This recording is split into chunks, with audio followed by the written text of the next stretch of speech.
Outside the window, amidst the multicolored glare of approaching galaxies, I saw two forming bodies, red, gassy spheres of biblical proportions.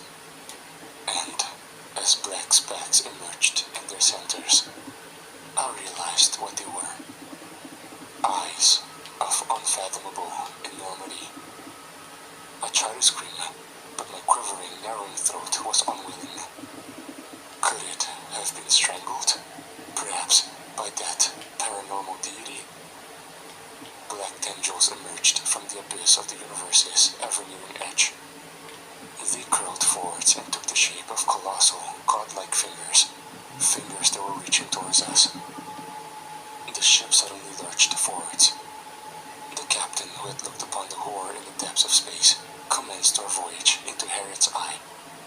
Thankful for the slightest hope, I looked to the sobbing physicist beside me.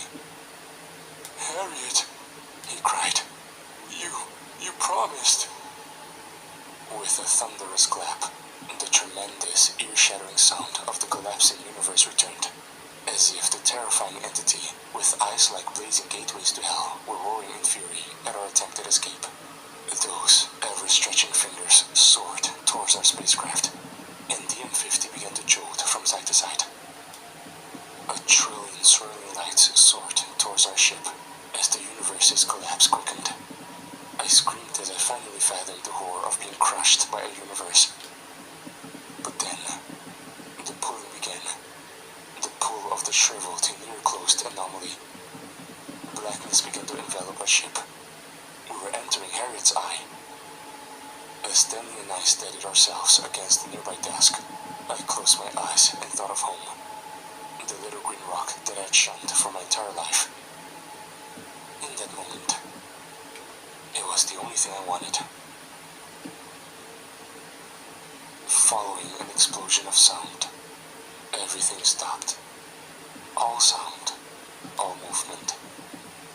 And when I opened my eyes, we were surrounded by life. We had returned to our universe.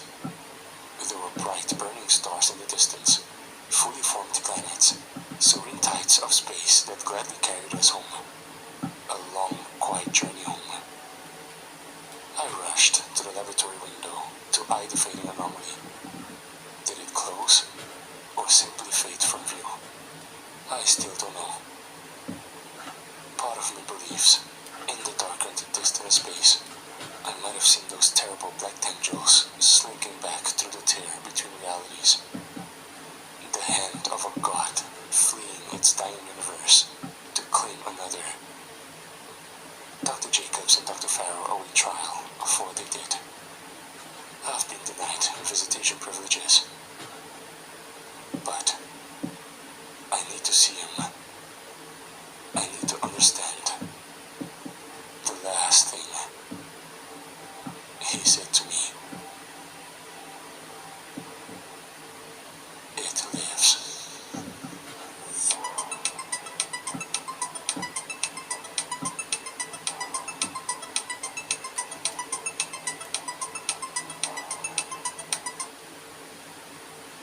Don't dream of wonder. Embrace it in British Columbia, Canada. Set your course from the Pacific.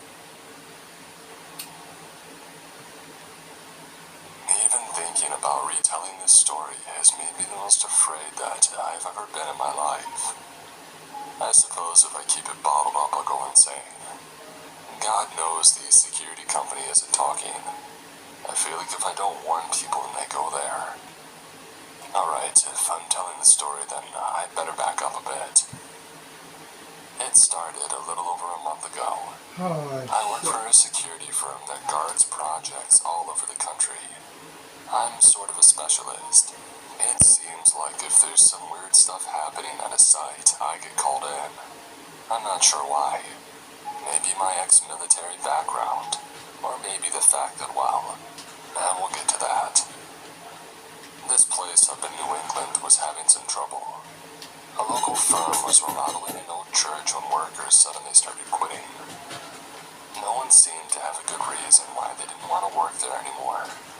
So guess who got the call to come in and straighten things out? Driving up there gave me the most profound feeling